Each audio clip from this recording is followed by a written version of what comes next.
Great. So we started the first chapter by discussing uh, about our life, and Guruji's advice is to just take a look at your life time and again. Take a break and just evaluate the quality of your life, and don't just get entangled into this 9 to 5 job, home job kind of a routine. Quality of life does matter, and quality of life is defined by the level of happiness that you have in your life, not by the wealth, not by the cars, not by anything else, but the happiness that you feel inside. So that's the simple and no, very apparent marker of having a good life. That is the happiness factor. Guruji said there are three things that affect our happiness, or rather, our happiness depends on these three factors majorly. First is relationships, how we handle relationships, the people that are placed in our life, their nature, and the relationship that we have with them is a crucial thing if we want to weigh our happiness.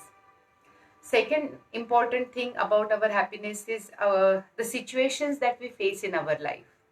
They also affect our happiness. Not always the situations are in our favor or very pleasant to us. So they also kind of affect our happiness. And the third and most important thing is our own nature, our own shortcomings, weaknesses, the way we have been conditioned while growing up, or no, the perceptions that we carry. A whole lot of things make our personality, and that's why may not be nothing wrong with life. It may be something to do with our handling of life. So these three factors play very important role in terms of our happiness or our enjoyment in life. I'm not talking about the sense enjoyment, because that is anyway very short lived joy, but the joy and happiness inside you is the real marker when it comes to evaluating your life. So let's see what Guruji has to say regarding relationships. I think this is the most important part, because when it comes to relationships, somewhere we feel so helpless. Um, so let's see what Guruji has to say, and then I will give you Hindi में उसका अनुवाद करके मैं आपको समझाऊंगी कि किस तरह से हमारे रिश्ते नाते और लोगों से जो हमारा संपर्क आता है, हमारा संबंध आता है, उसको किस तरह से हम हैंडल कर सकते हैं और हमारी खुशी बरकरार रख सकते हैं. Admittedly, bringing about a change in your relationships is the most difficult and at the same time most critical, because people cause pain. As people can bring happiness, they can bring pain as well. There are so many different relationships we get into. कितने सारे रिश्ते नाते हम एक जन्म में अनुभव करते हैं.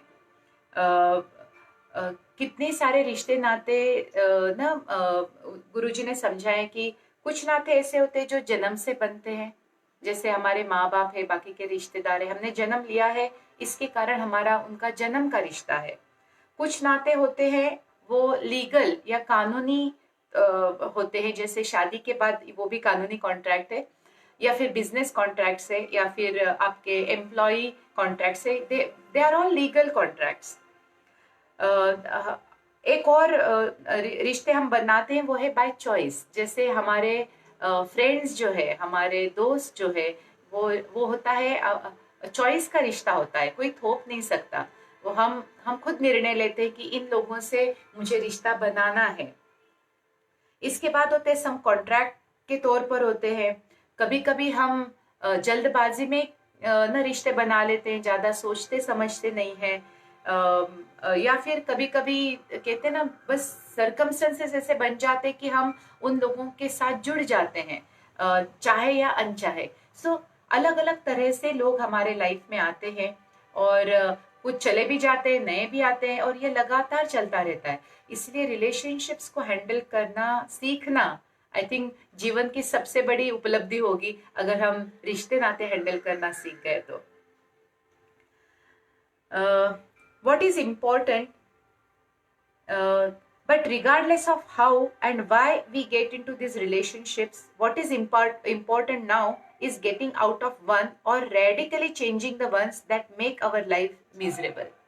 सारे रिश्ते दुख के हो ये जरूरी नहीं है, लेकिन जो रिश्ते दुख भरे हैं, जहां से परेशानियां आती है, जहां से दर्द आता है, जहां से तकलीफ आती है, उन रिश्तों को तो कम से कम हमें ठीक से संभालना आना चाहिए। उसके बारे में गुरुजी मार्गदर्शन कर रहे हैं यहाँ पे कि उनकी तरफ ध्यान देना बहुत जरूरी है। The first principle here is that every human being is dispensable. तो एक जानने की बात और गांठ बांध लेने की बात यह है कि कोई भी इंसान इतना इम्पोर्टेंट कभी नहीं हो सकता कि आपका जीवन उसके ऊपर ना निर्भर हो। इतना इंडिपेंडेंट भगवान ने हमें बनाया है कि किसी के बिना भी हम जी सकते हैं, लेकिन मन ये मान लेता है कि इसके बिना कैसे जिएंगे, उसके बिना कैसे जिएंगे। तो पहली बात समझने की बात और याद रखने की बात यह है कि जीवन में एक भी इंसान ऐसा नहीं है जिसके बगैर आप जी नहीं सकते। हमें जीना पड़ता है, रादर कोई छोड़ जाता है, कितना भी दुख हो हम उसके साथ नहीं जा सकते। हमारी सांसें चलती रहती है, हमें भूख लगती है, हमारे हाथ पांव चलते रहते हैं। तो अगर किसी भी समय आपको लगे कि इस व्यक्ति के बगैर मैं कैसे जी पाऊंगा, तो वो फिल्मों में अच्छा लगता है। जिंदगी में ऐसे कभी नहीं होता। इतना सक्षम, इतना आत्मनिर्भर भगवान ने हमें बनाया है, या किसी के भी बगैर या हम अच्छे से रह सकते हैं। To think that you cannot live without a person in your life is self-defeating and disastrous for the soul. किसी भी वक्त ये सोचना कि किसी के बगैर या इस व्यक्ति के बगैर मैं रह नहीं पाऊंगा, जिंदा रह नहीं सकता, तो वो अपने सोल के लिए बहुत ही हानिकारक होगा, खुद के आत्मविश्वास के लिए बहुत ही हानिकारक होगा। Carefully review your life and identify those relationships which cause pain and anguish. तो एक इंट्रोस्पेक्शन या फिर एक परीक्षा ये भी कर लेनी चाहिए कि मेरे लाइफ में ऐसे कौन कौन से लोग हैं जिनसे मुझे दुख, तकलीफ, हैरानी, परेशानी मिल रही है। यहाँ पे भी जितना मैंने गुरुजी से सीखा है, एक बात मैं स्पष्ट करना चाहती हूँ, स्पेशली क्योंकि यहाँ पे बचपन से लेकर आज तक हमें आइडियल ढूंढने की ना कहते हैं ना एक कोशिश रहती है सबकी, आइडियल। अभी आइडियल ये चीज है क्या, आदर्श ये चीज है क्या? इस दुनिया में कुछ भी आदर्श नहीं है। तो आदर्श की चाह रखते हुए हम ऐसी चीजें ढूंढने में लाइफ पूरा ना बर्बाद कर देते हैं जो कभी एग्जिस्ट ही नहीं करती। तो यहाँ पे एक बात आपको ध्यान रखनी चाहिए कि कोई भी रिश्ता आइडियल नहीं होता, आइडियल हो ही नहीं सकता, क्योंकि ये दुनिया ही इम्परफेक्ट है, ये दुनिया ही परिपूर्ण नहीं है। तो यहाँ पे परिपूर्ण रिश्ते या परिपूर्ण चीजें कैसे हो सकती है? क्या हम परिपूर्ण हैं? क्या हम आदर्श है? क्या हम आइडियल है? नहीं है। तो यहाँ पे अगर आप बहुत ज्यादा बर्डन दूसरे के ऊपर डाल रहे हो या रिश्ते के ऊपर डाल रहे हो कि ये आदर्श नहीं है, तो और इसीलिए मैं दुखी हूं, तो यहाँ पे आपको ये समझना चाहिए कि ये मैंने गुरुजी से सीखा है, उनको एडवाइस देते हुए सीखा है कि किसी भी रिश्ते में आप देखो दोनों ही चीजें होती है, सुख और दुख। इन दोनों को ही आप तोलिए। अगर किसी भी क्षण दुख से ज्यादा सुख है, उस रिश्ते को बचाइए, उस रिश्ते को संभालिए, उस रिश्ते को कोशिश कीजिए कि वो और बेहतर बने, क्योंकि उसमें सुख है। थोड़ा दुख तो होगा, ये संसार का नियम है। ये पता नहीं कहां से हम किस तरह से भागने की कोशिश करते हैं, ऐसे जीवन की, ऐसे दुनिया की अपेक्षा करते कि जहाँ पे दुख का नामो निशान न होगा, और यहीं से सारे दुख की शुरुआत होती है। क्योंकि इतनी बड़ी अपेक्षा अगर आप रखेंगे तो वो कभी पूरी होने से रही। क्योंकि ये दुनिया ही इम्परफेक्ट है, हम इम्परफेक्ट है और सारे लोग इम्परफेक्ट है। तो यहाँ पे कहीं कोई आइडियल है ही नहीं। तो अगर ये आप गिव अप कर देते तो वहीं से सारी खुशियां आपके लाइफ में आना शुरू कर देंगी। तो ये आप गांठ बांध लीजिए कि कहीं भी किसी भी रिश्ते में दुख होगा, लेकिन वो कितना है वो आपको तोलना है, ज्यादा है या कम है। अगर दुख ज्यादा है तो वैसे वाले रिश्ते आप साइड में कर लीजिए। अगर खुशी ज्यादा है और थोड़ा दुख है, वो तो संसार का नियम है, उसको एक्सेप्ट ही करना है और उस रिश्ते को संभालना भी है। थोड़ा दुख तो रहेगा भाई, लाइफ में थोड़ा दुख तो रहेगा, आप कितनी भी कोशिश करो। उसका एक महत्व मैं बाद में बताऊंगी कि दुख दुख का भी अपना एक महत्व होता है। और आप अगर बिना दुख की जिंदगी चाहते हैं तो उसके लिए कुछ अलग प्रयत्न करने की जरूरत है। लेकिन अभी के लिए हम ये समझ लेते हैं कि ऐसे रिश्ते हम साइड में करेंगे जहां से सुख आता नहीं है या बहुत कम आता है और दुख बहुत ज्यादा है, वैसे रिश्ते अभी हम डिस्कस करेंगे। सो carefully review your life and identify those relationships which cause pain and anguish. Also see if you can easily disassociate with such individual or group of people. सबसे इजी रास्ता ये है कि ऐसे लोगों से बस आप दूर हो जाओ, किस्सा खत्म। ज्यादा कुछ करने की जरूरत ही नहीं है। अगर आप दूरी बना के रखो, अगर आप डिसएसोसिएट हो जाओ, अगर उनसे रिश्ता तोड़ लो मन से, तो फिर कोई प्रॉब्लम ही नहीं बचता है। लेकिन कभी कभी ये मुमकिन हो, ये जरूरी नहीं है। तो देखते हैं आगे गुरुजी क्या कहते हैं। This is the easy half, but if you have not done it so far, it's mostly laziness और सम माइनर सोशल इनसिक्योरिटी।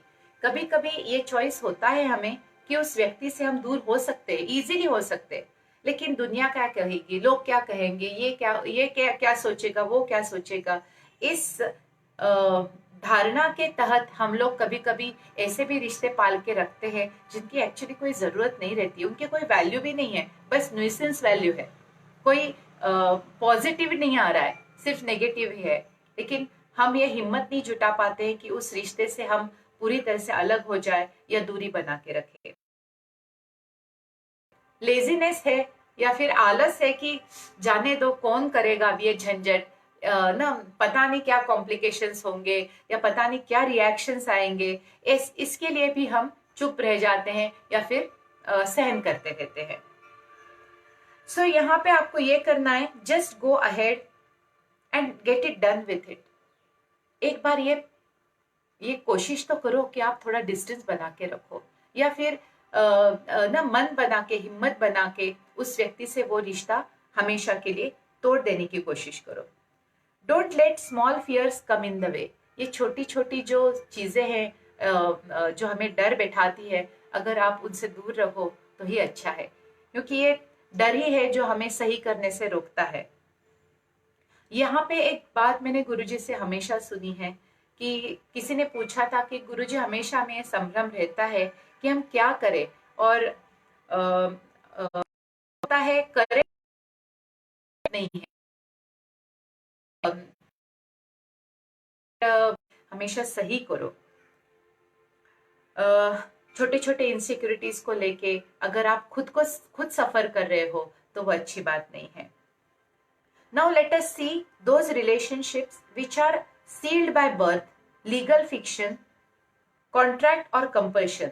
तो ऐसे रिश्ते जो जन्म से आते हैं या लीगल कॉन्ट्रैक्ट के थ्रू आते हैं या ना कंपल्शन, आपने जल्द, सॉरी फॉर द इंटरप्शन, शायद मेरे यहाँ से सिग्नल कट हो गया था, I am really sorry. Interruption आए भी तो आप थोड़ा वेट कीजिए, कुछ सेकंड्स में सिग्नल वापस कनेक्ट हो जाता है। तो ऐसे रिश्तों की हम बात कर रहे थे, वो जो जन्म से बनते हैं, जो लीगली कॉम्प्लिकेटेड है या हमने जल्दबाजी में वो बना लिया, अब हम पीछे नहीं हट सकते। तो ये तीनों थोड़े कॉम्प्लिकेटेड किस्म के रहते हैं। यहाँ पे थोड़ा हैंडलिंग अलग तरह से करना पड़ता है, वो इतना ईजी नहीं होता है, बहुत सारे इमोशंस इन्वॉल्व होते हैं। तो यहाँ पे थोड़ा अलग गाइडेंस गुरुजी ने दिया है। Some of these relationships are very difficult, complicated and sometimes impossible severe without causing yourself even greater anguish then you are presently suffering. इन रिश्तों को तोड़ना कभी कभी और ज्यादा पेन वाला, दुख वाला हो सकता है. I hope the audio has resumed.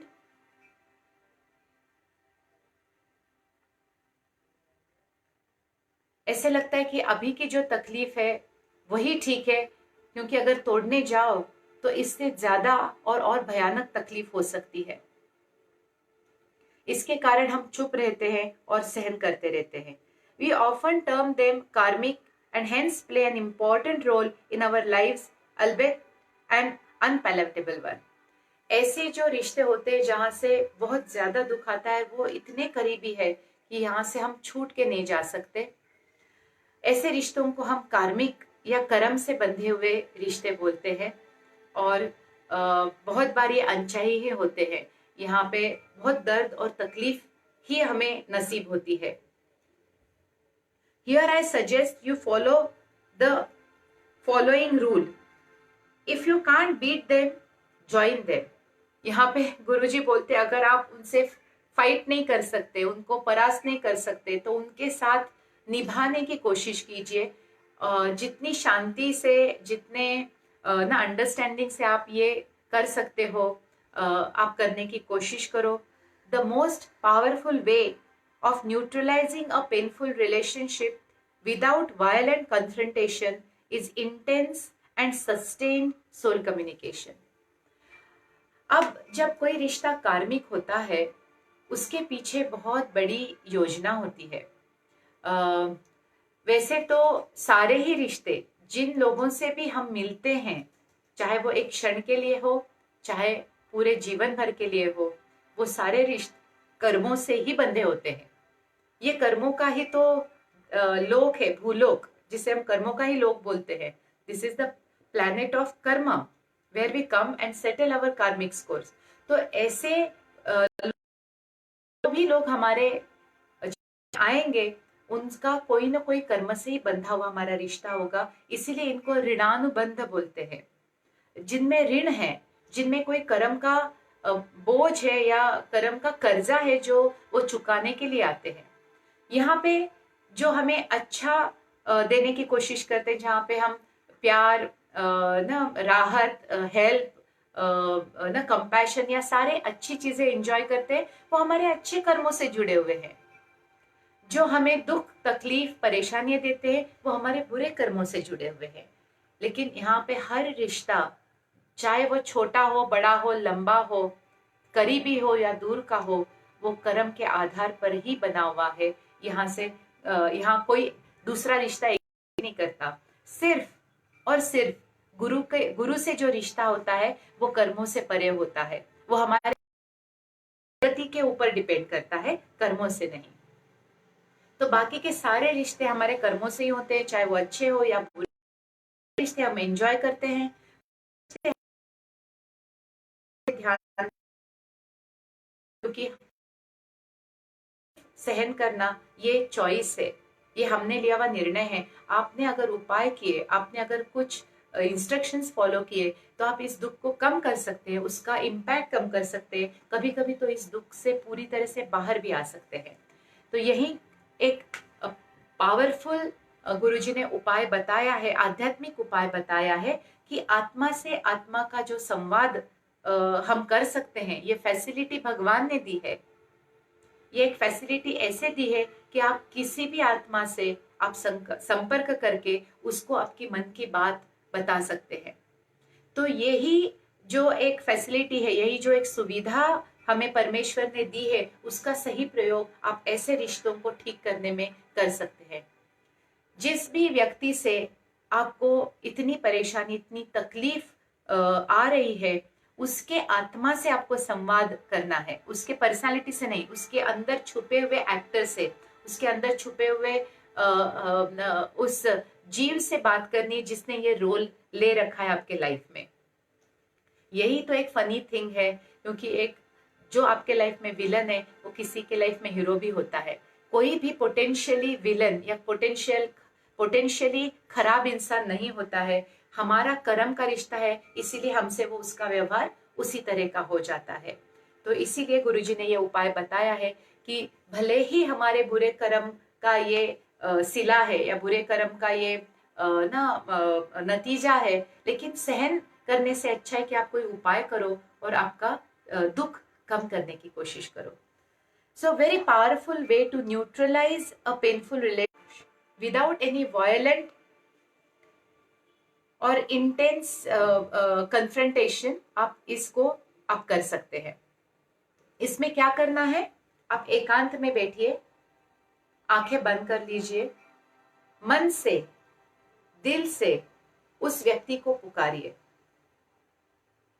उस व्यक्ति की आत्मा को पुकारिए कि आप आओ और मेरी ये बात आप समझने की कोशिश करो. इस तरह से आप संवाद उनके साथ करना है और आपको जो भी बताना है वो जैसे कि वो व्यक्ति सामने खड़ा है उस भाव से आपको उसके साथ संवाद करना है. ये एकांत में करना है ताकि आपको कोई संकोच ना हो, ताकि आपको कोई हेजिटेशन ना हो.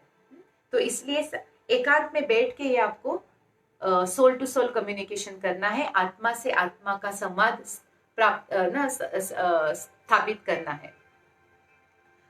I have taught this to a number of people and some have used it with very the good effect. If you have not much success, then either the intensity was missing or the efforts was short-lived.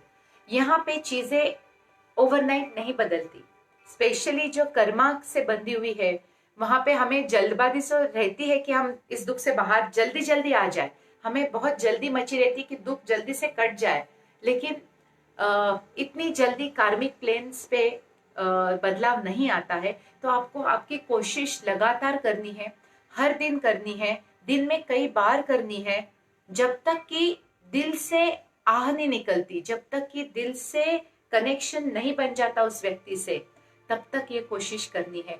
जब तक आपकी भावनाएं उसमें involve नहीं होंगी, ये सारा मामला बहुत ड्राई, बहुत ही सुपरफिशियल सा होगा. तो यहाँ पे इमोशंस के साथ संवाद स्थापित करना है उस व्यक्ति से और दिल से उसको बोलना है कि भाई जो भी है मेरे कर्म का रिश्ता है शायद आपसे, लेकिन आप जो ये तकलीफ मुझे दे रहे हैं कृपया करके इसे बंद कीजिए. आपका रोल आप थोड़ा सा कट शॉर्ट कीजिए और हमारे बीच एक दूरी रहे, एक शांति रहे, एक समझ रहे. बस इसी तरह से आपको उसके साथ संवाद स्थापित करना है. इसको सोल कम्युनिकेशन कहते हैं और इससे कितने भी दुख तकलीफ हो, उस रिश्ते में मिठास, उस रिश्ते में सुधार, उस रिश्ते में शांति आना शुरू हो जाएगी. लेकिन ये लगातार करना है, ये बार बार करना है. ये एक बार करके ठीक नहीं हो सकता. इनफैक्ट अदर वे राउंड है, जब तक उस रिश्ते में सुधार नहीं आता तब तक लगातार आपकी कोशिश जारी रहनी चाहिए. ये बहुत बड़ा चैलेंज है क्योंकि उस व्यक्ति का व्यवहार तो नहीं बदलेगा. Sorry for the interruption. A minute. From Airtel to आई.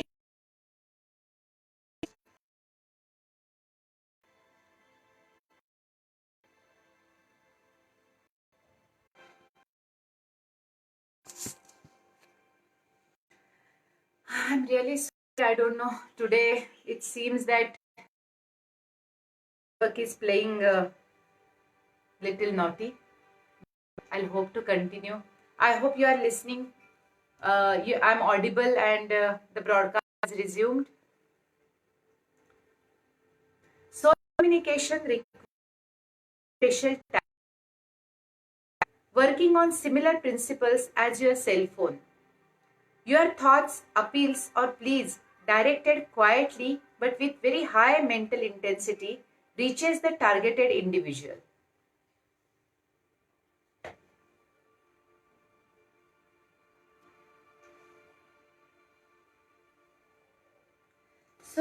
ये जो फैसिलिटी है वो एक फोन कॉल की तरह काम करती है.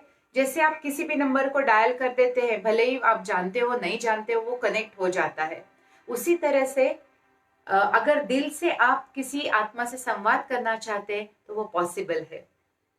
उसमें बस इंटेंसिटी होना अपेक्षित है। If you are doing it diligently and intensely, it is absorbed by the person's subconscious mind. अगर आप ये लगातार एक निष्ठा से, एक ना विश्वास से आप ये कर रहे हैं, तो धीरे धीरे ये बातें उस व्यक्ति के सबकॉन्शियस माइंड तक पहुंचेगी और धीरे धीरे उसके व्यवहार में बदलाव आना शुरू हो जाएगा। जब तक बदलाव नहीं आता, आपकी कोशिश जारी रहनी चाहिए। A lot of you reading this will say this is old. I have tried it but haven't worked it. मुझे पता है कि आप में से भी कई लोगों ने इसे पहले भी ट्राई किया होगा, लेकिन शायद आपको इतनी सक्सेस नहीं मिली होगी। तो उसके पीछे का कारण बहुत ही सिंपल है। शायद इस कम्युनिकेशन में आप दिल से इन्वॉल्व नहीं थे, आपने ऊपर ऊपर से ये कंप्लीट किया। आपका दिल से इन्वॉल्व होना बहुत जरूरी है। In other words, during soul communication, you must see the villain as a pure, shining, angelic entity, because that is the side of your villain you are appealing to. कभी कभी हम जब उस व्यक्ति से संवाद करते हैं, उसका वही दर्द देने वाला रूप ही हमारे सामने आता है और फिर हमारा दिल उससे कनेक्ट नहीं कर पाता, क्योंकि उस तरह से फिर उसने जो तकलीफ दी है, जो दर्द दिया है, वही उभर के आता है और हमारा कम्युनिकेशन ठीक से नहीं हो पाता। आपको उस व्यक्ति की ऐसी साइड के ऊपर ज्यादा ध्यान देना है जो कि प्योर है, जो एंजेलिक है, जो उसकी आत्मा है, जो उतनी ही प्योर है जितनी आपकी आत्मा प्योर है।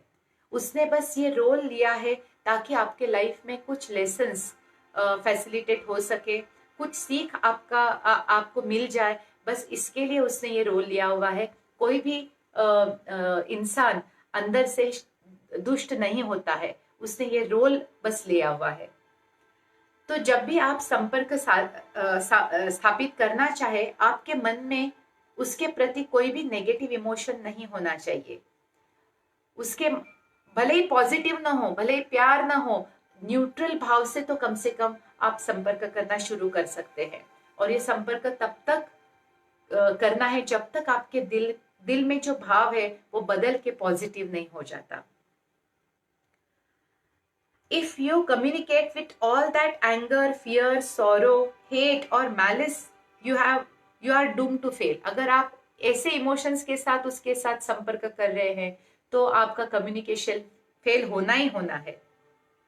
If you want quick or sometimes instantaneous results, then let your communication ride on the back of love energy. अगर प्यार से आप बात कर सकते हैं तो कभी कभी रिजल्ट्स बहुत ही जल्द, मिराक्युलस, बिल्कुल जैसे कि एक चमत्कार हो, उस तरह से मिल सकते हैं। लेकिन प्रॉब्लम यही तो है कि ऐसे इंसान है जिसने सिर्फ तकलीफ दी है, उसके प्रति प्यार महसूस करना बहुत ही मुश्किल हो जाता है हम लोगों के लिए। तो बार बार मन को समझाना पड़ता है, बार बार उसको ये बात बतानी पड़ती है कि भाई ये माया है, यहाँ पे जो दिखता है वैसे नहीं होता है, यहाँ पे जो रोल्स है ये एक नाटक का भाग है, नाटक में तकलीफ देने वाला असल में तकलीफ नहीं देता है। तो बार बार मन को ये पढ़ाना पड़ता है, समझाना पड़ता है, तब कहीं जाके वो गुस्सा छोड़ के कम से कम न्यूट्रल भाव से तो संपर्क करने की कोशिश करेगा। तो आपका चैलेंज ये है कि ऐसे व्यक्ति से आपको बड़े प्यार से बात करनी है, समझदारी से बात करनी है, मन में गुस्सा दबा के, मन में ना उसके प्रति द्वेष या कोई भी नकारात्मक भावना रख के ये संपर्क स्थापित नहीं होगा। Send a blast of love, that is what Guruji is saying कि हम, और यहाँ पे एक और बात बताना चाहूंगी कि कैसे हमारा मन दोगला होता है। क्या ऐसे कभी हुआ है कि हमारे बच्चे या हम जिससे बहुत प्यार करते हैं उन्होंने कभी हमें तकलीफ नहीं दी? ऐसे कभी नहीं होता है, लेकिन हम फिर भी हमारा प्यार कम नहीं होता है। ऐसी कहावत है कि 100 लात खा के भी माँ अपने बच्चे से प्यार कर लेती है। कैसे? क्योंकि वो समझती कि मेरा बच्चा है, तो वो प्यार अपने आप से आ जाता है। वही भाव हमें दूसरों के प्रति नहीं आता है क्योंकि वो हमें अपने नहीं लगते हैं, और इसीलिए शायद उनकी तकलीफ को माफ कर बड़ा मुश्किल हो हम फंसे रहते हैं कि यहाँ पे हम किसी को अपना मान लेते हैं और यहाँ पे किसी को पराया कर, अपने पराये का कोई एक्चुअली कोई एंडिंग ही नहीं है, उसकी कोई वजूद ही नहीं है, क्योंकि यहाँ पे नाटक खेला जा रहा है। यहाँ पे अपना है न पराया है, सब अपने अपने रोल। अगर आप रोल देख के तो शायद आप सफल हो जाएंगे इसमें। सो अगर प्यार के साथ आपका संदेश जा रहा है तो वो रिसीव और उस व्यक्ति में बदलाव भी उतने जल्दी आपको महसूस हो जाए। Communication greater frequency till you get the desire result. ये जो कम्युनिकेशन है वो कम से कम डेली होना जरूरी है। इनफैक्ट मैं तो कहती हूँ दिन में जितनी बार भी उनकी याद आके तकलीफ होती है दिल में, उतनी बार कम्युनिकेशन हो तो जल्दी जल्दी रिजल्ट मिलेंगे। The other aspect is that